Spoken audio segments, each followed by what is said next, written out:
Yes, people, why football here, and the Premier League season has come to an end with Manchester City being crowned as the champions. It's been a turbulent season, and I'm going to review the whole of the final day here, all 10 matches, all 20 teams in action, and it was a tumultuous end to the Premier League season. It was all to play for. The Premier League title up for grabs. Man City, Liverpool both gunning for it. The Champions League spot up for grabs. Tottenham and Arsenal both going for it. The Europa League spot even between Manchester United and West Ham United. And then finally, relegation between Burnley and Leeds. Let's start with the champions, Manchester City. They do deserve it. They do win the Premier League, although they made a difficult game of it. They were 2-0 down to Aston Villa in the second half. A second goal from Philippe Coutinho. Gerrard masterclass, doing what he couldn't do as a player for Liverpool, trying to help Liverpool get over the line to win the Premier League for them. But then the turnaround was there. Ilkay Gundogan making it happen. Fringe player for Manchester City this season, but he gets the goods at the end. De Bruyne with an absolutely beautiful assist to finish it off on the final goal. And Man City, they do win to make it another Premier League title for Pep Guardiola, who came out earlier saying that the Premier League is harder to win than the Champions League. I agree with him in that sense, but if it's harder to win, why aren't you winning the Champions League, my friend?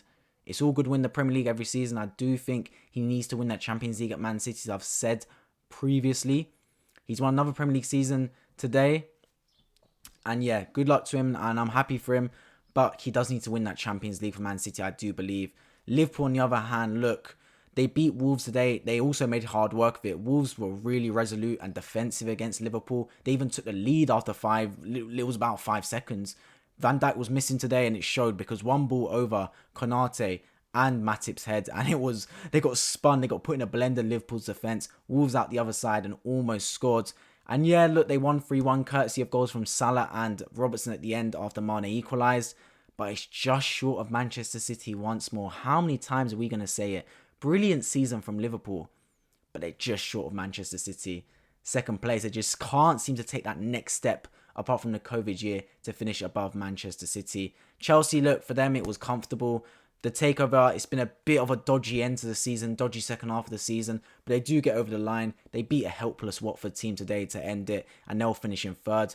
Tottenham Hotspur, I'm saying it through gritted teeth, but congratulations on making the top four. They do deserve it. Conte's done an absolutely wonderful job at them since he's taken over the club, and he's done exactly what he wanted to do. He came in, and his one job was to get Spurs Champions League football. He wasn't there to play beautiful football. He wasn't there to pass teams out the park. He's there to play a back five, park the bus, and get this team in the Champions League football wherever, any way it can happen. Anyway, and he did it for his two superstars, Harry Kane and tied Golden Boot winner Heung-min Son, the assassin. Got the job done.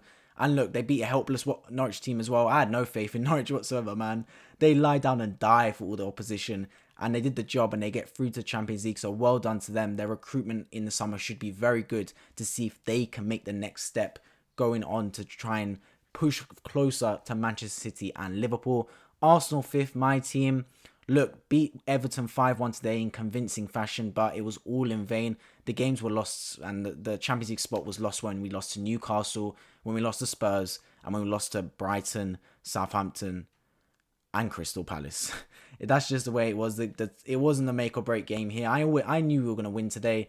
It was a Newcastle game that sold it for us. And look, I'm going to be releasing a video on Arsenal, the whole season recapped next week, so stay tuned for that one. So I'm not going to do a lot about Arsenal here today, but it's a disappointing end to the season, especially given we were so close to making Champions League football. But you got to take it on the chin and you move on. We've got Europa League next season. We have to nail this recruitment in the summer, absolutely nail it on the head, because I don't think we're a million miles away from Champions League football. We got lucky this season not having any European football to contend with, and especially being out of the FA Cup in the third round. We are not going to have that excuse next season. We're not going to have that luxury next season. We're going to be playing on the Thursdays and on the Sundays. We need to get the recruitment right and get the squad depth right starting next season. Manchester United and West Ham United were in competition for the final Europa League spot, and despite losing 1-0 to Crystal Palace, Manchester United still do get into the Europa League. Horrible season from them.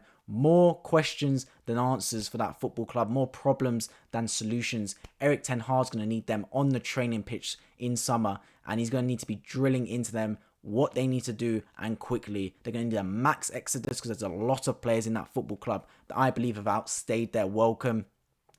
On the other hand, West Ham United, look, they get Europa League conference, they don't quite get the actual Europa League.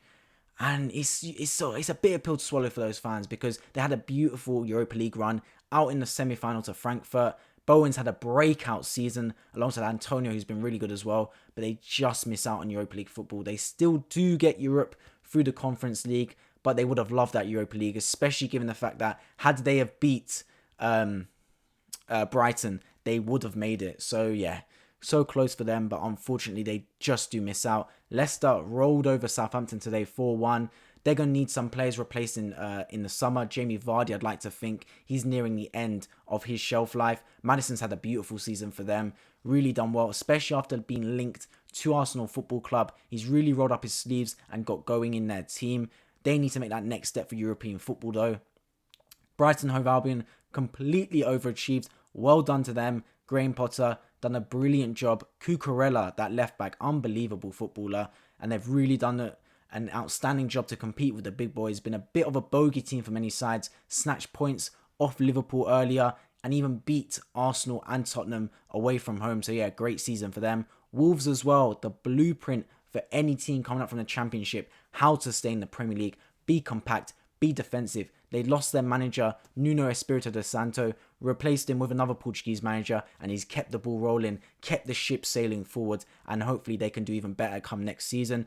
Newcastle United, it was a revival for them, literally dead and buried in November. I remember when they went to play Arsenal, they were in 20th, brought in Eddie Howe, got the takeover going, and it's been a complete 360 for that football club. Turned that ship right around from tragedy. It was heading for the Titanic. They've turned it away. It's now a 5-star luxurious cruise for them as they're going to make some more recruitment in the summer. I'm convinced of it. If Newcastle don't spend the most money out of any club this summer, I will be confused because that club's going to have boatloads of cash to spend now and they're going to want to strengthen on what has been a brilliant second half of the season for them. Crystal Palace as well, man. Completely overachieved. I thought they would struggle losing their long-term manager, Roy Hodgson.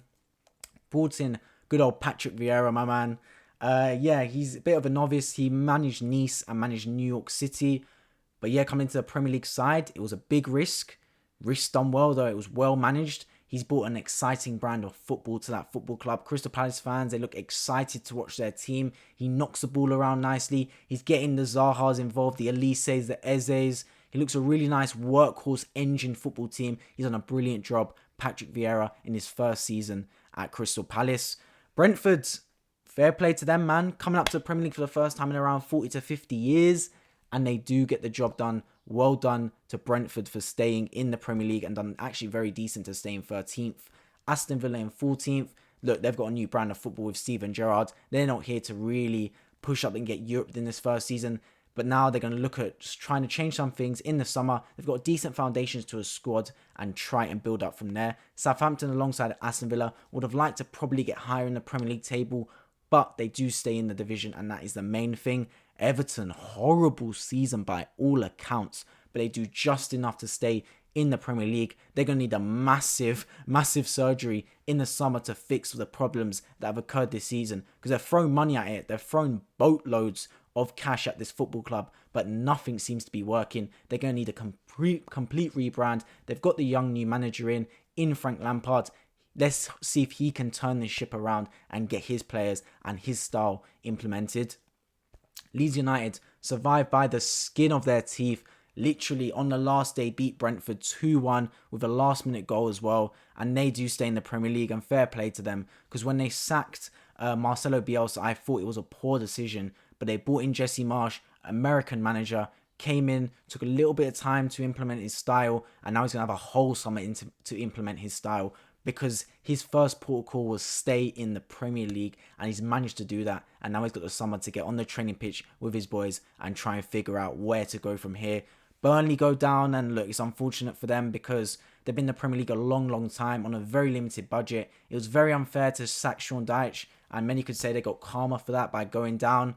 But who knows, man? They had to change something at the football club because it was only a matter of time till they went down. They were surviving literally by the skin of their teeth for the past few seasons. I really don't know if they're going to bounce back up just because the way they are. I feel like they're one of those teams that may even struggle in the Championship maybe. But who knows? Unfortunately, Burnley do go down, and it's sad for their fans, especially after being in the Premier League for such a long time. And then Watford and Norwich, I mean, they were just helpless. They were gone a long time ago, especially Norwich, who literally rolled over and died for Tottenham Hotspur. But yeah, it has been an exciting Premier League season. I hope you guys have enjoyed it. I've definitely enjoyed it. Bit of a shame for my club Arsenal to miss out on the Champions League on the last day. As always, if you've enjoyed my videos throughout the season and can't wait for some more football action next season, be sure to subscribe down below on my road to 700. I'll be dropping a video next week recapping Arsenal's season as well as any news throughout the summer, so stay tuned for that. I've been Wifey and I'll catch you guys in the next video.